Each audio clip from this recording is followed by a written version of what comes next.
Welcome back, everybody. I hope you guys all had a good lunch. I did as well. Thank you for asking. I was taking a look at some of the photos that you guys have been uploading. Really great stuff. Please keep it coming. Please keep those votes going. It looks great. The next speaker that I'm going to introduce needs no introduction, but I'm going to give him one anyway. Have you ever wondered why some courses are listed in the BC Transfer Guide and why others are not? This is a question that has been raised to me fairly regularly over the course of the past few years, to the point that this year we are actually embarking upon a consultation to help better define what types of courses can or should be included in the BC Transfer Guide. Here to provide an overview of the upcoming project and the problem we are trying to solve is Mike Winsman. And I will warn you in advance, there are going to be some 1980s pop culture references in this presentation. And to that, I will pass it over to you, Mike.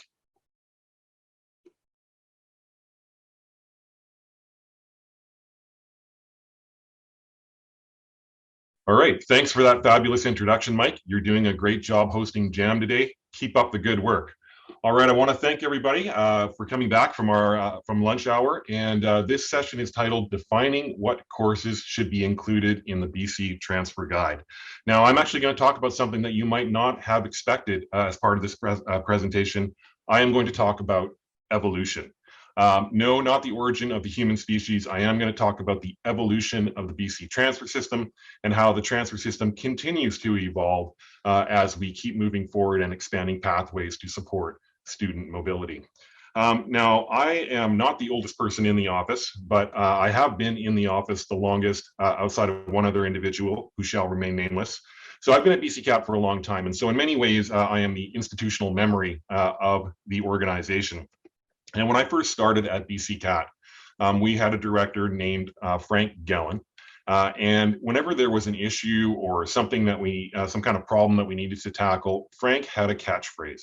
And Frank's catchphrase was, "What is the problem that we are trying to solve?" And so using that framing device, what I'm going to do is try to define for you what is the problem that we are trying to solve. And then I'm going to offer forward some potential pathways towards a solution. So let me start off with a little bit of trivia. Did you know that the BC Transfer Guide was first published in the 1980s? I'm assuming you all did know that, but in case you didn't, the BC Transfer Guide was published in the 1980s, and it was published in physical format. So it started off as a little book that was about this big, and then it eventually grew to the size of a phone book. I remember this very distinctly because I was a transfer student in the early 90s, and I remember going to the registrar's office at what was then Langara College, and they used to hand out editions of the transfer guide, and they used to hand out photocopies of the transfer guide to show how you could plan your pathway if you wanted to transfer to another institution. Now, back in the 80s, when the transfer guide was first published, it was really published with the idea that it would show university level courses.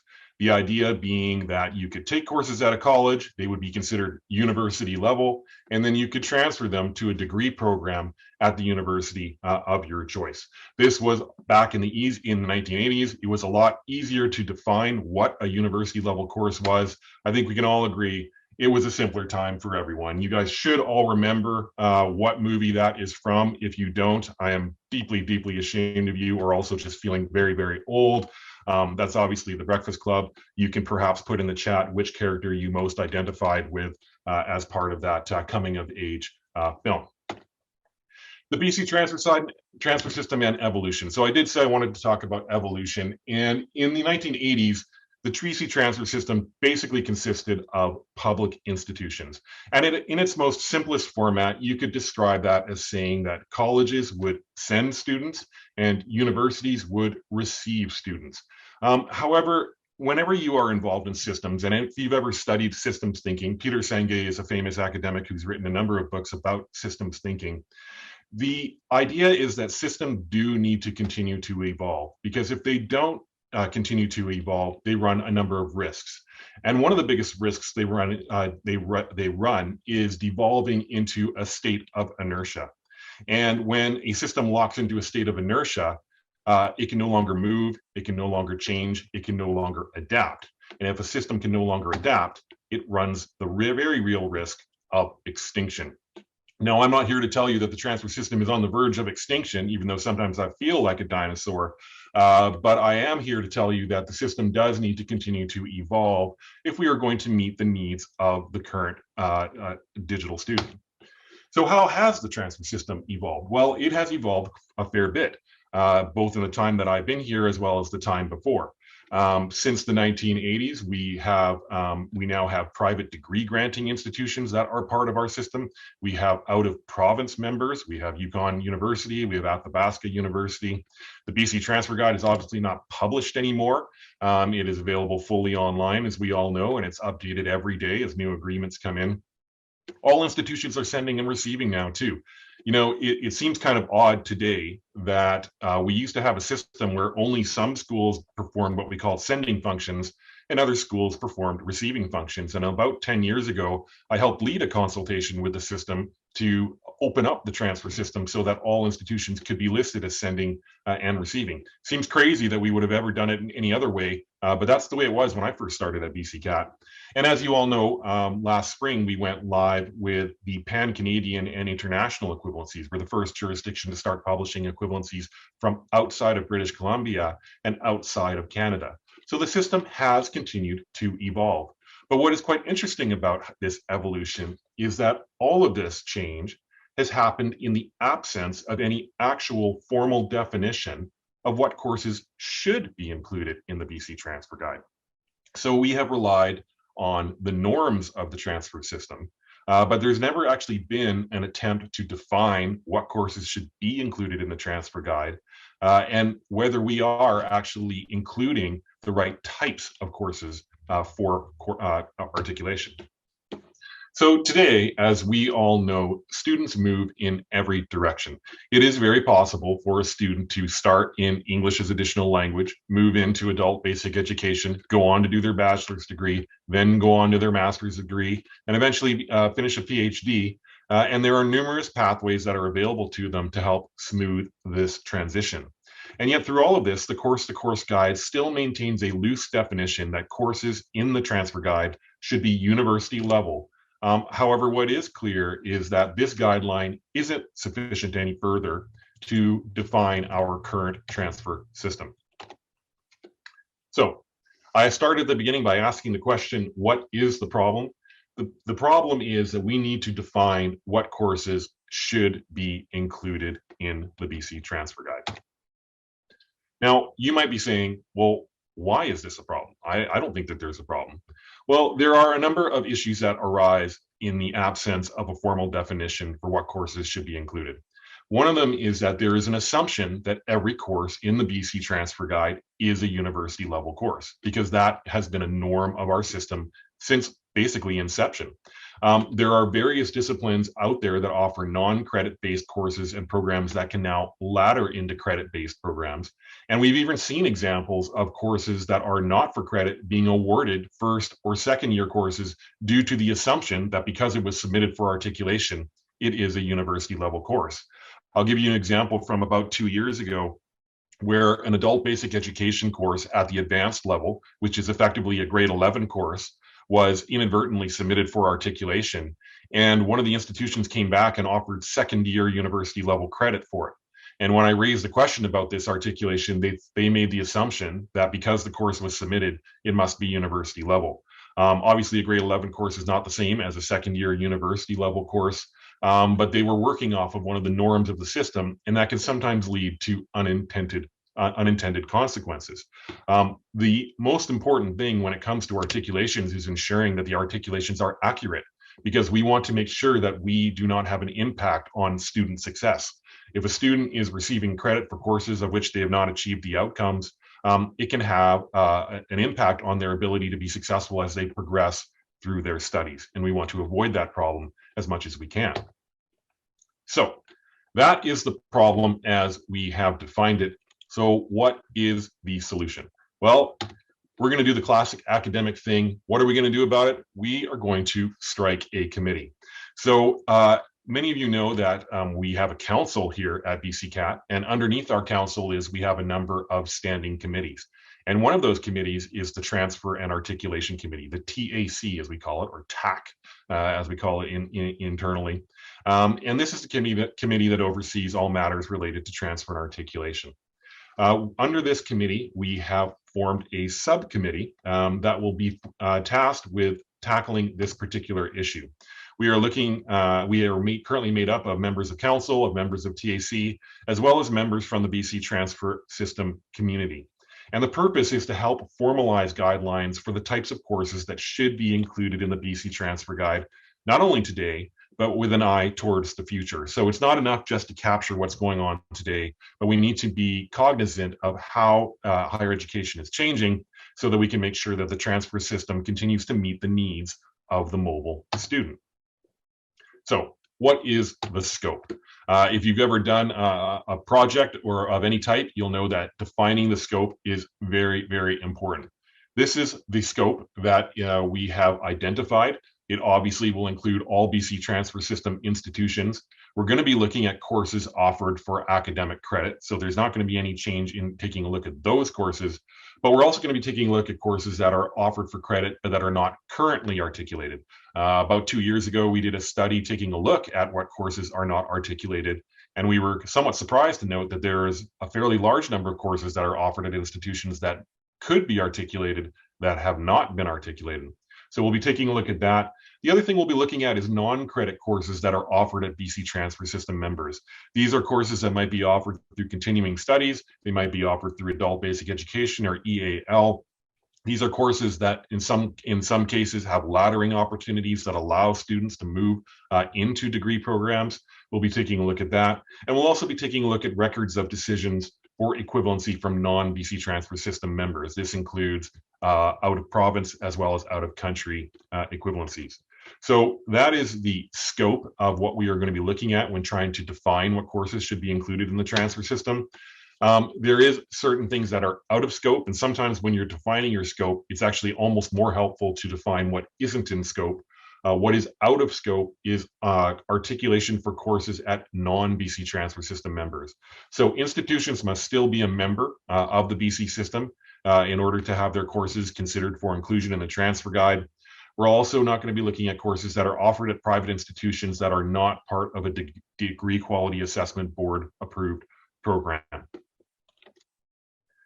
These are the objectives. The objective is to review the courses that are included and also informally excluded from listing in the BC Transfer Guide. We're going to take a look at current practices in both within BC as well as jurisdictions across Canada. We will be consulting with stakeholders, and the goal is to develop course definition and guidelines that are reflective of current and expected student mobility patterns. The end result is that we're going to make recommendations to the TAC on what type of definition guidelines are for the BC Transfer Guide. Now, we are making a number of assumptions here. And the assumptions are really critical here with regards to the work that we're doing here. The assumption is that we are looking to enable pathways to articulation that are in support of student mobility rather than constraining articulation activities. One of the challenges that we sometimes face is that, we've had groups approach us and say, we have this program, we know students are moving, but it's not for university level credit, but we still want to articulate. And the absence of a definition for what goes into the transfer guide has in some cases prevented the ability for us to publish that information. We want to support student mobility always. So if there is a business case for student mobility, that should be reflective of our course definition. We want to be inclusive rather than exclusive. We want to create pathways to enable smoother student mobility. Now, with this being said, I hear this at almost every articulation committee meeting I've attended. We know that resources are finite. We know that in many cases, articulation activities are done sort of at the side of your desk, and that makes it a challenge. And so we are not trying to increase the responsibilities of institutions. We do not want to just create articulation for the sake of articulation. We want to make sure that underneath articulation should be the potential or the real student mobility that would support the work that goes into the creation of these agreements. All right, so who are the stakeholders? Well, you guys are the stakeholders. Yes, that's right. You guys are the stakeholders. So everybody here at JAM, you are part of the articulation community. We are coming for you. Yes, we will be coming for you. But we also are going to be going for them as well. So we're also looking at people that are not here at JAM. I don't know why they're not here, but if they're not here, we will be looking out for them as well. The articulation committee community, not just the chairs and the system liaison persons, but the representatives, the members that attend the articulation committees on a regular basis. We'll also be consulting with sector groups, the registrars, the degree quality assessment board, the ministry, as well as our colleagues at our sister agency at EPBC. And of course, last and definitely not least, students. You know, we want to hear what students have to say about this as well. Is the transfer system and the transfer guide meeting the needs of the current students that are working their way through the system? What is the timeline? All right, well, the timeline, these are famous last words. We are going to begin this work. I'm recording this in October, but we will be beginning this work in November. And then the sector consultation will follow. I think initially we had hoped that we would have begun some of this work already by now, but it takes a lot of work to put on a joint annual meeting. And so we will be looking to kick this off in November. The goal initially was to try to draft guidelines for review by TAC in January. That's probably not realistic because we have a lot of work in front of us. But we could possibly have recommendations to the TAC in May, which would then go to council for formal adoption in June. But please consider this timeline a very, very tentative timeline because depending on what we uncover as part of consultation, it's fairly likely that this timeline could be extended. Risks. There are always risks involved with any project, and these are some of the risks that we've already identified. Scope creep is one that's always on my mind as someone who has taken on a number of technology projects. I've seen scope have a way of derailing projects. We're going to do our best to keep the scope manageable. Going down rabbit holes, I am very good at going down rabbit holes, but we are going to try to limit the going down of rabbit holes this time. We're also going to be taking a look at the impact on existing policies. You know, we want to make sure that if we look to expand the BC Transfer Guide beyond what is currently in the norm, we want to make sure that it doesn't come at cross purposes to institutional policies, many of whom rely on BCCAT and the norms of the BC transfer system to support their articulation policies. So we're going to have to keep our eye on institutional policies. And of course, resource implications. If we make a bunch of recommendations that are going to dramatically increase workload, there is going to be consequences for that. So we have to be mindful of any recommendations that come out of this that don't have a negative impact on the resources that are currently available at institutions that support transfer and articulation. So that is the problem, that is the proposed solution, that is the timeline. And now I'm going to pose some questions. And these are some questions to help you in the chat. How do you feel about the current course definition practices within the BC Transfer Guide? Do you support developing a formal definition for course inclusion? Do you have any concerns about this project? And most importantly, would you like to get involved? And hopefully that last question isn't the cue for everybody to quickly turn off their browser and run away. But if you would like to get involved, we want to hear from you. We want to know what you think. We want to get your perspective. And so you should all know how to get a hold of me, but if you don't, please try to put your name in the chat and we will get in contact with you. So what I'm going to do now is we're going to switch over to the live session, and our famous host, Mike, is going to take it from there and handle any questions from the audience. Thank you.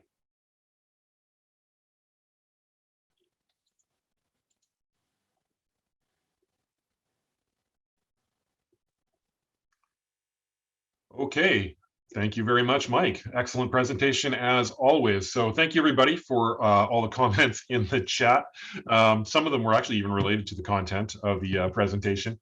I left you with some questions there to help spur some conversation. This has been a project that has been on my mind for quite some time. We get approached a lot by different groups and different organizations with regards to having their courses included in the transfer guide. And we're not oblivious to the fact that in many ways in British Columbia, we are victims of our own success. institutions or students don't even want to register in some cases for courses until they are articulated. And sometimes when they're in programs that don't meet the traditional definition of university credit, they wonder why those courses aren't included in the transfer guide.